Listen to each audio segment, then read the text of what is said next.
பொது வேட்பாளர் தொடர்பாக சுமந்திரன் ஊடக சந்திப்பு ஒன்றை நடத்தியுள்ளார். யாழ் ஊடக அமையத்தில் திங்கட்கிழமை நடத்திய ஊடக சந்திப்பின் போதே அவர் இவ்வாறு கூறியுள்ளார்.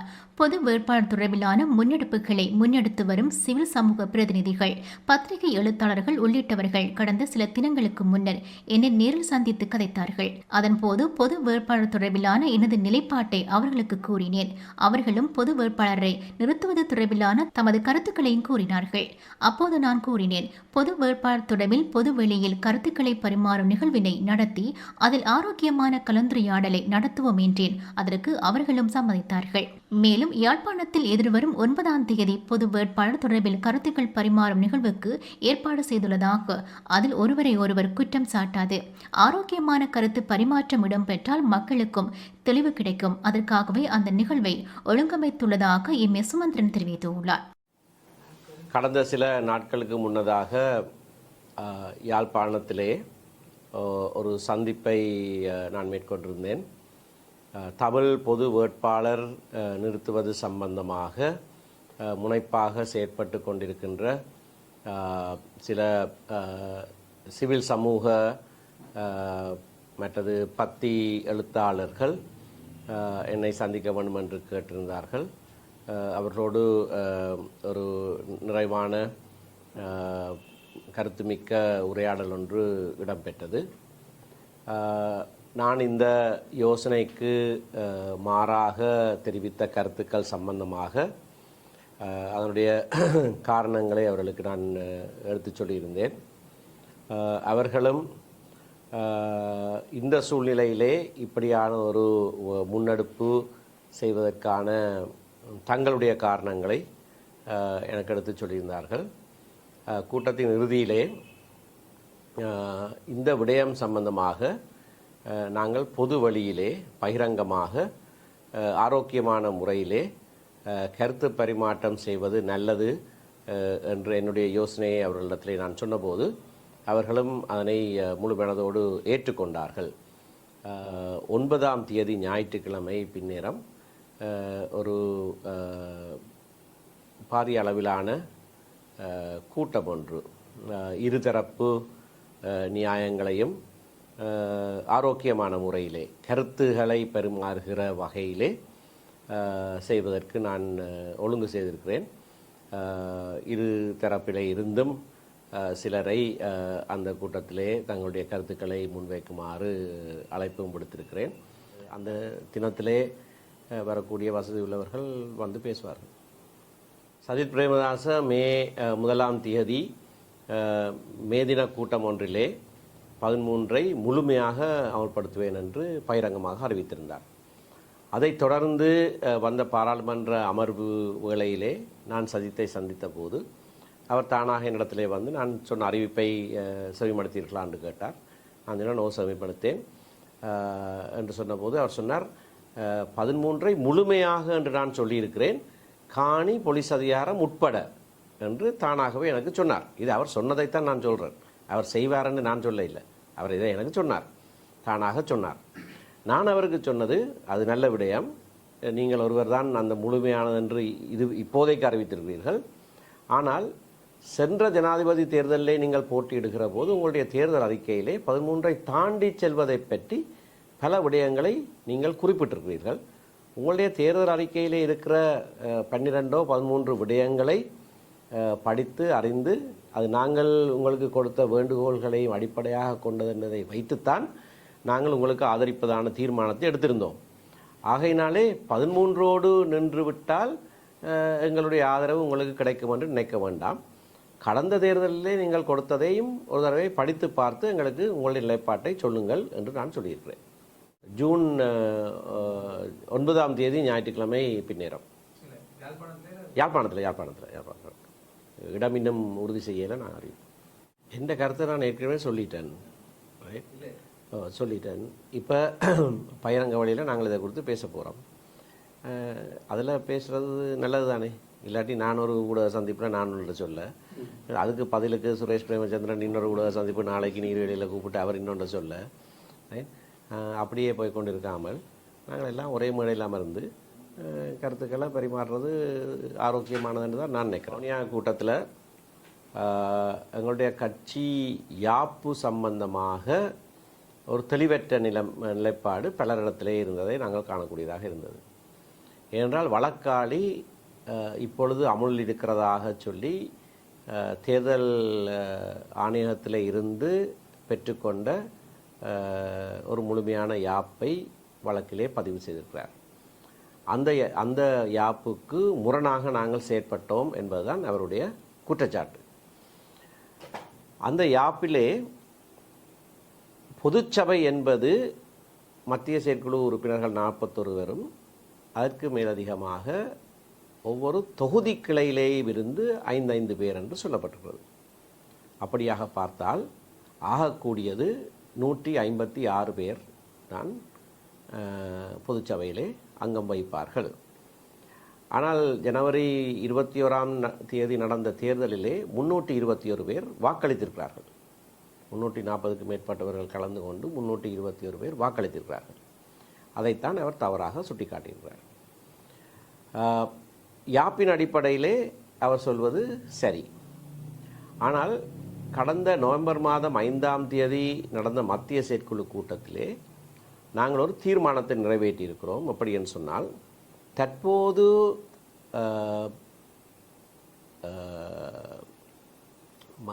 இந்த செயலாளர் பிரிவுகள், டிவிஷனல் செக்ரட்டரி, பிரதேச செயலாளர் பிரிவுகளிலே அடிப்படையாக வைத்து இயங்குகிற பிரதேச கிளைகள், கோட்ட கிளைகள், மற்றது கொழும்பு மாவட்ட கிளை என்ற பெயரிலே இயங்குகிற கிளைகள்தான் யாப்பிலே சொல்லப்பட்ட தொகுதி கிளைகளாக கருதப்படும் என்ற ஒரு தீர்மானம் நிறைவேற்றியிருக்கிறோம். எங்களுடைய யாப்பிலே இன்னொரு விதியின் கீழ் மத்திய செயற்குழுவுக்கு அதிகாரம் உண்டு, கிளைகளை வரையறுக்கிற அதிகாரம் இருக்கிறது. அந்த அதிகாரத்தை பாவித்து நான் தான் அதனை முன்மொழிந்து இன்னொருவர் வழிமொழிந்து ஏகமனதாக அந்த தீர்மானம் நிறைவேற்றப்பட்டது. ஆகவே வழக்கிலே நானும் பொதுச் செயலாளர் சத்தியலிங்கமும் நிர்வாகச் செயலாளர் குலநாயகமும் எடுத்துக்கொண்டிருக்கிற நிலைப்பாடு, வழக்காளி அணைத்திருக்கிற யாப்பு சரியானது. ஆனால் அதற்கு மேலதிகமாக மத்திய செயற்குழுவுக்கு இருக்கிற அதிகாரத்தை உபயோகித்து நாங்கள் இந்த தொகுதி கிளைகள் என்றால் என்னவென்று ஒரு தீர்மானம் நிறைவேற்றியிருக்கிறோம். அதன்படி தான் ஜனவரி 21ஆம் தேதி 27ஆம் தேதி கூட்டங்கள் நடைபெற்றன. அதிலே இறுதி நேரத்திலே தலைவர் வலியுறுத்தி சேர்த்து கொண்ட ஒரு 20 அண்மித்த எண்ணிக்கையானவர்கள் சேர்த்து கொள்ளப்பட்டது தவறு, அதை நாங்கள் ஏற்றுக்கொள்கிறோம். ஆனால் அதை தவிர இந்த அடிப்படை, நாங்கள் செய்த அடிப்படை சரியானது என்று ஒரு நிலைப்பாட்டை எடுத்துக்கிறோம்.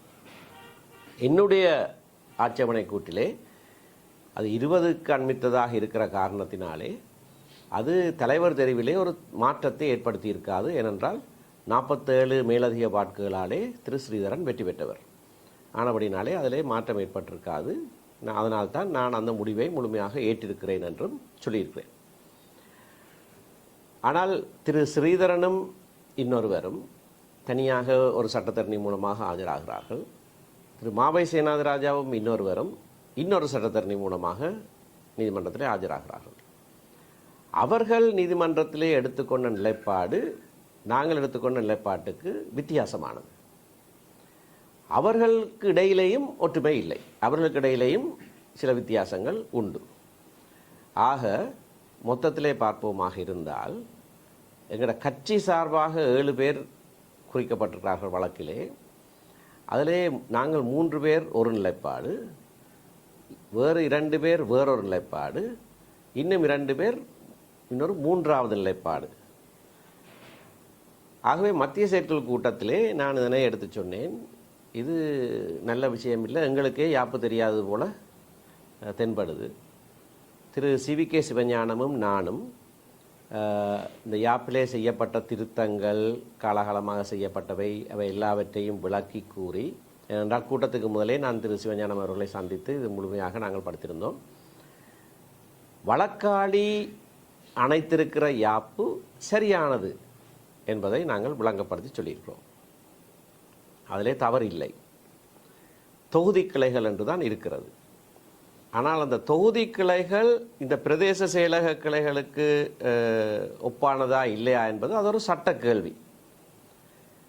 அந்த மத்திய செயற்குழுவிலே எடுத்த தீர்மானம் போதுமானதா அல்லது யாப்பும் திருத்தப்பட்டிருக்க வேண்டுமா, அது ஒரு சட்ட கேள்வி. அதை ஒரு பக்கத்திலே நாங்கள் வைத்து விட்டாலும் தொகுதி கிளைகள் என்பதுதான் அங்கே இருக்கிறது. நாங்கள் வினவினோம், நாங்கள் இருவரும் இந்த வழக்கை தீர்த்து முடிவுக்கு கொண்டு வருவதற்கு வழக்காளி சமாதான பேச்சுவார்த்தை திருவோணமலை ஆயர் வீட்டிலே நடந்தபோது ஜனவரி 21ஆம் தேதியும் 27ஆம் தேதியும் எடுக்கப்பட்ட முடிவுகளை அப்படியே அமுல் செய்தால் தான் வழக்கை முடிவுக்கு கொண்டு வர தயார் என்று சொல்லியிருக்கிறார். அதாவது நாங்கள் சொன்ன நிலைப்பாடு, எங்களுடைய நிலைப்பாட்டின்படி. ஆனால் வழக்கிலே முதல் நாள் நான் வழக்குக்கு போகாமல் இருந்த நாளிலே மற்றவர்கள் வழக்காளி சொல்கிற அனைத்தையும் நாங்கள் கொடுப்பதற்கு தயார் என்று சொல்லி கையெழுத்திட்டிருக்கிறார்கள். அப்படியானால் அந்த 156 பேர் கொண்ட பொதுக்குழு திரும்ப கூடி தெரிவுகள் செய்ய வேண்டும். நானும் திரு சிவஞானமும் கூட்டத்திலே சொன்னது, இதிலே இரண்டிலே எந்த வழியிலே வழக்கை தீர்த்து கொள்வது என்பது தான் நாங்கள் தீர்மானிக்க வேண்டிய விடயம். என்னை பொறுத்தவரையிலேயும் திரு சிவஞானமும் கூறியது என்னவென்றால், அதை திரு ஸ்ரீதரன் தீர்மானிக்கட்டும். இதை எப்படி தீர்ப்பது, 21ஆம் தேதி 27ஆம் தேதி தீர்மானங்களை அப்படியே நடைமுறைப்படுத்துவதா அல்லது முழுவதையும் திரும்ப பொதுக்குழுவாக 156 பேருக்கு மேற்படாத பொதுக்குழுவாக கூடி தீர்மானிப்பதா என்பதை அவர் தீர்மானிக்கட்டும் என்று அவருடைய கையிலே நாங்கள் அதனை விட்டோம். அவர் எழுந்து சொன்னார், முழுவதையும் திரும்பச் செய்வதைத்தான் நான் விரும்புகிறேன் என்று சொன்னார். ஆகவே அவருடைய விருப்பப்படிதான் மத்திய செயற்குழு அப்படியான ஒரு முடிவுக்கு வந்திருக்கிறது.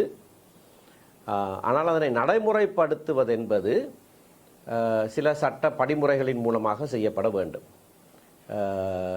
அதை செய்வதற்கான பொறுப்பு எனக்கு கொடுக்கப்பட்டது. ஆனால் அந்த பொறுப்பை நான் முழுமையாக ஏற்றுக்கொள்ள மறுத்திருக்கிறேன். மற்ற 2 தரப்பினருடைய சட்டத்தரணிகளோடு சேர்ந்து அதனை செய்வதாக நான் சொல்லியிருக்கிறேன். ஆனால் முதலிலே அதை குறித்து வழக்காளியுடைய சட்டத்தரணியோடு பேசும்படி என்னிடத்திலே கேட்டிருக்கிறார்கள். நான் வழக்காளியுடைய சட்டத்தரணியோடும் பேசியிருக்கிறேன்.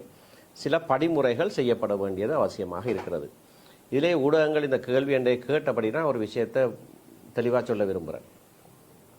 ஒரு தவணைக்கு வழக்கு வந்து இன்னொரு தேதி கொடுக்கப்படுகிற போது எல்லா ஊடகங்களும் எழுதுறது எப்படி என்றால், வழக்கு ஒத்தி வைக்கப்பட்டது. வழக்கு ஒத்தி வைக்கப்படுற இல்லை. வழக்கில் பல படிமுறைகள் இருக்குது. முதலாவது தினம் அழைப்பாணைக்கு செவிமடுத்து அவர் நீதிமன்றத்துக்கு வார தினம் அன்றைக்கு அவருக்கு அவர்கிட்ட மறுமொழி அணைப்பதற்கோ அவர்கிட்ட ஆட்சேபனை அணைப்பதற்கோ ஒரு திகதி கொடுக்கப்படும். அடுத்த திகதி வந்து அதற்கான தினம். வழக்கு ஏதோ பின்போடப்பட இல்லை. ஆனால் எல்லா ஊடகங்களும் இப்படி எழுதுறதுனால மக்களுக்கு இருக்கிற ஒரு எண்ணம் ஏதோ வழக்கு பின்போடப்பட்டு கொண்டு போகுது. பின்போடப்பட இல்லை. முதலாவது தினம் இதுக்கு, அடுத்த தினம் அவர்களுடைய ஆட்சேபனை மறுமொழி அணைக்கிறதுக்கு, அதுக்கான தினம் வழக்கு கூப்பிடப்பட வேணும். அதுக்கு பிறகு வழக்குக்கு முன்னர் ப்ரீ ட்ரையல் கான்ஃபரன்ஸ் ஒன்று இருக்குது. அதில் ஒரு கீழ் நீதிபதியும் கீழே வந்து ஒரு மேசையில் வட்ட மேசையில் அமர்ந்திருந்து வினவ வேணும், இந்த வழக்கை தீர்த்து கொள்ள முடியுமா, என்ன மாதிரி தீர்த்து கொள்வதுன்னு சொல்லி. அதெல்லாம் முடிந்த பிறகுதான் வழக்கு விளக்கத்துக்கு நியமிக்கப்படும். விளக்கத்துக்கு முதல்ல இடைக்கால நிவாரணம் கேட்டிருந்தால் அதுக்கான ஒரு விசாரணைக்கு நியமிக்கப்பட வேண்டும். அதுக்கு பிறகு தான் அடுத்தடுத்தது. இந்த வழக்கில் இன்னும் அது எதுவுமே நடக்க இல்லை. இந்த வழக்கில் இதுவரைக்கும் நடந்திருக்கிறது, நாங்கள் ஆட்சேபனைகள் அணைத்திருக்கிறோம், இன்னும் மறுமொழியும் அணைக்க இல்லை. அதுக்கு முதல் ஒரு கூப்பிடுற தினம் கொடுக்கப்பட்டிருக்குது. இதை சுமூகமாக தீர்க்கிறதுக்கான ஏதாவது வழி இருக்கிறதா என்று நீதிமன்றத்துக்கு அறிவிப்பதற்காகத்தான் 31ஆம் தேதி வழக்கு வருது. 31ஆம் தேதி வழக்கு வந்து எடுபட்டு அதிலே நாங்கள் இன்றைக்கு நான் சொன்ன விடயங்களை எல்லாம் சொல்லி அடுத்த ஒரு தினத்துக்கு அது நியமிக்கப்படுகிற போது தயவு செய்து ஊடகங்கள் வழக்கு பின்போடப்பட்டு விட்டது என்று குய்யோ முறையோ ஒன்று கூறப்பட வேண்டாம். அது வழக்கில் படிமுறைகள் அப்படித்தான் இருக்கும். அதுக்கு பிறகு மறுமொழிக்கு ஒரு தினம் கொடுக்கப்படும்.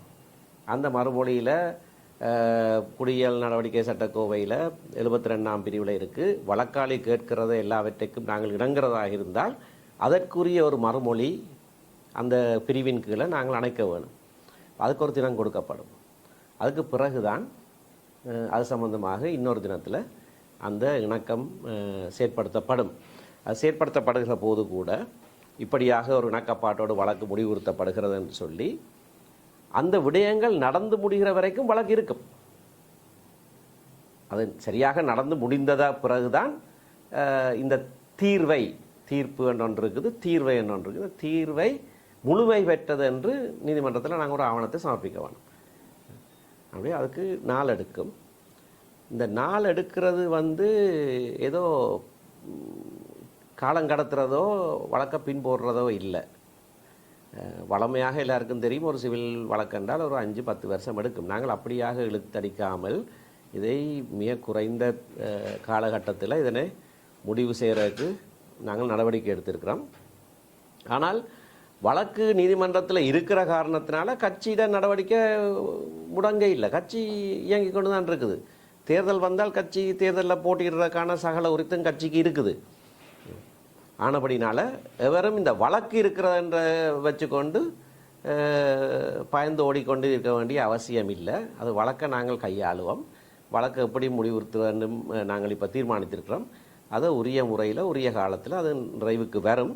வழக்கு இருக்கிற காரணத்தினால கட்சி செயற்பாடு எதுவுமே முடக்கப்பட இல்லை. மீண்டும் தெரிவுகள் இடம்பெறுவதற்கு நிறைய நாட்கள் எடுக்கும் போல தென்படுது. ஆனபடியால் இப்பொழுதே அதை குறித்து நான் தீர்மானிக்க வேண்டிய தேவை இல்லை. இப்போ ஜனாதிபதி தேர்தலுக்கே உரிய நேரத்தில் தான் தீர்மானம் எடுக்கிறேன்னு சொல்லியிருந்தோம். இது அதுக்கும் பிறகு தான் நடக்கும் போல தென்படுது. அது சில கடுமையான சட்டங்கள் இருக்குது. அந்த சட்டங்கள் கடுமையான முறையில் செய்யப்படுவதற்கான நியாயங்களும் இருக்குது. ஐசிசிபிஆர் இருக்குல்ல, அது ஒரு இனத்துவேஷத்தை தூண்டுறதுக்கான செயற்பாட்டில் ஏற்பட்டால் அது ஒரு சீரியஸான விஷயம். அதை நடைமுறைப்படுத்தணும். ஆனால் அதை நடைமுறையில் நாங்கள் பார்க்குறோம் என்னென்னு சொன்னால், பெரும்பான்மையினருக்கு எதிராக இந்த நடவடிக்கையை எடுக்கிறதில் எண்ணிக்கையில் சிறுபான்மையினருக்கு எதிராகத்தான் நடவடிக்கை எடுக்கப்படுகிறது. தொல்லியலும் அப்படித்தான். ஏனென்றால் தொல்லியம் ஒரு மக்கள்கிட்ட பாரம்பரியம், அதை பாதுகாக்க வேண்டும். அதில் எவருக்கும் மாற்றுக்கருத்து கிடையாது. ஆனபடியாக தான் அது ஒரு கடுமையான சட்டமாக இருக்குது. ஆனால் அதையும் நடைமுறைப்படுத்துவது ஒரு குறித்த மக்களுக்கு எதிராகத்தான் அது நடைமுறையில் இருக்குது. தொல்லியல் சட்டத்தில் இருக்கிற இந்த பிணை கொடுக்க முடியாத என்று இருக்கிற பிரிவு நாட்டில் வேறு எந்த சட்டத்திலையும் இல்லை. மற்ற எல்லா சட்டங்கள்லையும் கீழ் நீதிமன்றத்தில் பிணை எடுக்க முடியாவிட்டாலும் மேல் நீதிமன்றத்தில் எடுக்கலாம் அல்லது மேன்முறையீட்டு நீதிமன்றத்தில் எடுக்கலாம். ஆனால் தொல்லியல் சட்டம் ஒன்று தான் ஒரு நீதிமன்றத்திலேயும் பிணை எடுக்க முடியாத வண்ணம் சொல்லப்பட்டிருக்கு. ஆனபடியால்தான் அநேகமானவர்கள் அது முதல் நாளிலேயே குற்றத்தை ஒப்புக்கொண்டு 50,000 பணத்தையும் செலுத்திவிட்டு போகிறார்கள். ஓரிரு வழக்குகளிலே நாங்கள் அதனை தவிர்த்திருக்கிறோம். விசேஷமாக வடுக்குநாரி மேலே இப்போ ஒரு 3-4 வருடங்களுக்கு முன்னர் குற்றப்பத்திரிகை தவறானதென்று நீண்ட நேரம் நான் வாதிட்டு நீதவான் அம்மையார் அதனை ஏற்று அந்த குற்றப்பத்திரிகையை நிராகரித்து அவர்கள் அன்றைக்கே விடுவிக்கப்பட்டார்கள். அப்படி 1-2 வழக்குகளில் நாங்கள் ஒரு துணிவான நிலைப்பாட்டை எடுத்து தப்பியிருக்கிறோம். ஆனால் வளமையாக பிணை இல்லை என்ற காரணத்தினால பலர் குற்றத்தை ஒப்புக்கொள்ள வேண்டிய ஒரு துர்ப்பாக்கிய நிலை இருக்கிறது. அந்த சட்டம், அந்த பிரிவு மாற்றப்பட வேண்டும். அரசாங்கத்துக்கும் பல தடவைகளை நான் சொல்லியிருக்கிறேன், நீதி அமைச்சருக்கும் சொல்லியிருக்கிறேன். அதை மாற்றுவதாக சொல்லியிருக்கிறார்கள். எல்லாருக்கும் தெரிஞ்ச விஷயம் தானே. கிழக்கு மாகாணம் வாக்களித்தது. கிழக்கு மாகாண மக்களுக்கும் அந்த அறிவித்தல் கொடுத்தாலும் கிழக்கு மாகாணம் வாக்களித்தது என்றால் அதை அமுல்படுத்துகிற அதிகாரம் அந்த பிரதேசத்தில் தமிழ் விடுதலை புலிகளுக்கு இருக்கே இல்லை. தமிழ் விடுதலை புலிகளோட கட்டுப்பாட்டுகள் இருந்த பிரதேசத்தில் தான் வாக்களிப்பு நடக்கவில்லை. ஒரு சிலர் வாக்களித்தவர்கள் நினைக்கிறேன். ஆனால் வாக்களித்த ஒரு சிலரும் 100% அந்த நேரம் ரணில் விக்ரமசிங்கே தான் வாக்களித்தவர்கள். மக்கள் வாக்களிக்க அனுமதிக்கப்பட்டிருந்தால் யாருக்கு அந்த வாக்கு போயிருக்கும் என்றதில் எவருக்கும் எந்த விதமான சந்தேகம் இதுவரை இருந்ததில்லை. இன்றைக்கு நீங்கள்லாம் இப்படியா ஒரு சந்தேகத்தை எழுப்புறீங்க. இது எல்லாருக்கும் தெரிஞ்ச ஒரு விஷயத்தை கதைக்கிறதுக்கு பயந்து, இதை சொன்னால் துரோகி என்று சொல்லிடுவார்கள் என்று பயந்து ஊடகவியலாளரே பயந்திருக்கிற ஒரு சூழ்நிலையைத்தான் இன்றைக்கு நீங்கள் கேட்குற கேள்வி காட்டுதே தவிர மக்களுக்கு மிக தெளிவு இருக்குது. எப்படி வாக்கு கொடுக்கப்பட்டிருக்குமெண்டு. அதை நான் எப்போவுமே யாராவது ஒருவன் என்ன துரோகி என்று சொல்லிவிடுவான்னு பயந்து உண்மையை சொல்கிறதுக்கு நான் பயப்பட்டதில்லை. மேடையிலையும் வைத்து என்னோட பேசினவர் நான் சொன்னேன், இது நாங்கள் முழுதாக நிராகரித்திருக்கிறோம்னு சொன்னான். அப்போ சொன்னார், அதில் நாங்கள் நிராகரித்ததுக்கு ஒரு காரணம், அதில் எந்த விதமான விளைவும் இல்லை, பின் விளைவும் அதில் இருக்க போகிறது இல்லை. ஏனென்று சொன்னால் மக்கள் வந்து தங்களுடைய குறையை சொல்லி போட்டு போகிறது, அவ்வளோதான் அதில் இருக்குது. அப்போ அதில் குற்றவாளிகளாக ஒருவரும் காணப்படுற முறையும் இல்லை, எதுவுமே கிடையாது. அதையும் நாங்கள் பல இடங்களிலே காரணமாக சொல்லியிருக்கிறோம்.